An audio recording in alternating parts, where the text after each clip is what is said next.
first thing I did after reincarnating as a pig was to devour 200 pounds of pig feet, making myself the fattest pig in the pen. The other piglets all thought I was crazy. The fatter you get, the easier it is to be processed, and even more likely to be used for breeding. That sounds worse than the alternative, but what they didn't know was that I awakened a devour and evolve system. I just need to eat to keep getting stronger. Even though eating feet is slow, safe enough, I thought I could smoothly reach 1,000 pounds and evolve. But then 2 humans showed up and messed up my plans. A little girl tugged on a man's hand whining. Her teary eyes kept glancing my way. "Daddy, don't hurt Snowball, he's been good." But the man's face didn't change at all. "The market has already placed the order. Well, sell him right before the holiday." After hearing their conversation, the feed in my mouth suddenly tasted bland. But luckily the holiday was still far off. If I could just evolve before then, I'd find a way out of this farm. So for the next 2 months I ate like crazy. Whether it was cucumbers or pumpkins, I stuffed them all into my mouth. But since I was eating low energy food, my stats weren't improving much. Even though compared to other pigs, I was already a giant. I wasn't nearly strong enough to face humans. Just as I was thinking this, the man came back with a few others. Seeing I'd grown even fatter, he quickly waved to the men behind him. "Give me a hand, fellas. After we load my pig, I'll treat you all to a good meal." Even struggling hard, I was dragged out by my tail. Seeing the big truck with its metal cage, my heart sank. A small truck I might have tipped over and escaped, but this kind of truck with a metal cage shattered my hopes completely. But as they loaded me in, I noticed they didn't lock the cage, just used a latch to secure it. This was my final hope for escape, to avoid being seen.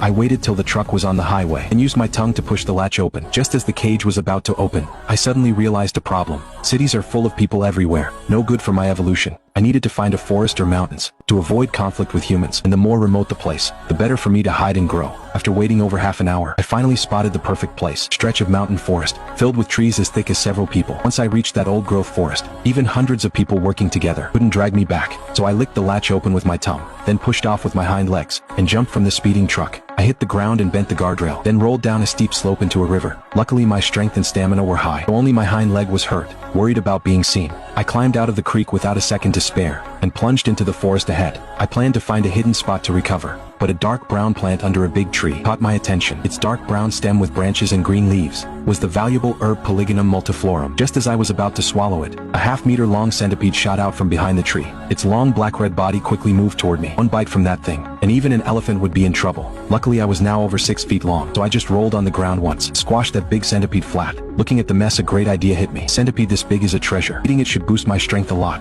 I quickly gulped the giant centipede down. Right then the system's voice rang in my ear. Species domestic pig, current weight 480 pounds. Stamina 6, strength 16, first animal devoured skill unlocked. Devour beam can directly absorb and consume food, greatly increasing devouring capacity. To test the devour beam, I opened my mouth at the Polygonum multiflorum. Next second it flew straight toward me, shrinking as it flew, and I swallowed it in one gulp. Then my hind leg felt a tingly numbness. The injured leg healed completely in 3 seconds. My strength and stamina went up by 2 points, and my weight hit 500 pounds. Feeling the endless power in my body, I couldn't help but feel joy. This forest is my treasure land. After eating near the big tree for 2 days, my weight reached 600 pounds. But now the food around me was less effective, so I decided to try my luck deeper in the forest. When I reached a small river's edge, I opened my mouth at the fish in the water. A steady stream of fish flew into my mouth, and my strength increased substantially. I lay by the river opening my mouth to swallow any fish that came near. But after eating a certain number of fish, my strength stopped growing. Instead, my stamina attribute increased. As I ate more and more fish, my pale body gradually turned reddish-brown, and sharp tusks grew from the sides of my mouth.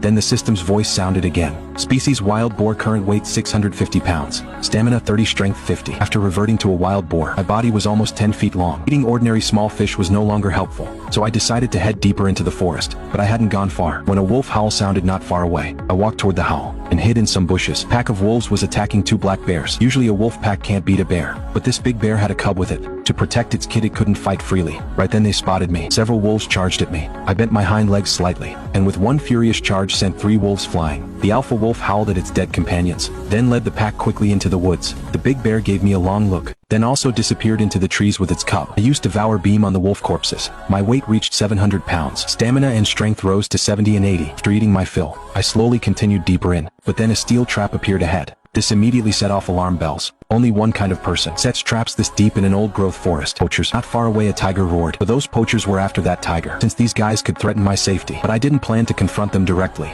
I decided to find the poachers' base first. Then at night I'd charge in recklessly, and take care of them all. When I arrived at the scene, I saw only 5 poachers sitting together. At their feet was a plastic bag. A thick tiger tail stuck out from the opening. It seemed they'd already taken care of the tiger. At night, after leaving one man on watch, The others went into tents. I quietly approached the camp, then charged at the guard on duty. Before the poacher could react, I sent him flying over 20 feet high. The noise woke the other poachers, but they were all sent flying as soon as they left their tents. I looked at the nearby black plastic bag. I opened it with my tusk. Complete Siberian tiger lay before me. Next to it was a brown bear corpse even bigger than me. Seeing this, my heart leapt with joy. If I could devour this brown bear, I'd meet the evolution requirements. Just then a faint sound came from nearby. I looked in the direction of the sound. There was a small plastic bag there. Curious, I went over and flipped it open. I saw 2 skinny little tiger cubs, but I didn't plan to eat them too. They didn't look like much meat. Eating them probably wouldn't give much energy. So I went back to the brown bear and opened my mouth at it. The huge bear corpse shrank before my eyes and finally went into my mouth. The system's prompt sounded in my ear. Host weight increased to 1,000 pounds. Evolution conditions met. Next second I felt my body expanding continuously. A layer of black armor covered my brown fur, and my tusks grew to 20 inches long. After evolving, I called up the system. System, show me my stats. Species black armored boar, weight 1,400 pounds, strength 300, size 300. Skill unlocked, black armor. The black armor covering the body makes it immune to regular physical damage. If I devour that Siberian tiger too, I wonder if my power will rise again. Thinking this, I slowly walked toward the tiger, but the 2 cubs blocked my way. I roared at them, but they didn't back down. They stood guard in front of their mother. Seeing this, I hesitated a bit. These little guys are quite spirited. I could make them my sidekicks. They might help me in the future. So I went to an open spot and dug a big hole with my tusks, and I dragged the tiger's body into it. After finishing this, I went back to the 2 cubs. Cubs were silent for a moment, then obediently followed me. Next, I went into the tents and started searching for supplies I needed. Even though I'm deep in the mountains now, news from outside is still important to me. Only by knowing what humans are up to can I ensure my safety in these mountains. So I still need a cell phone.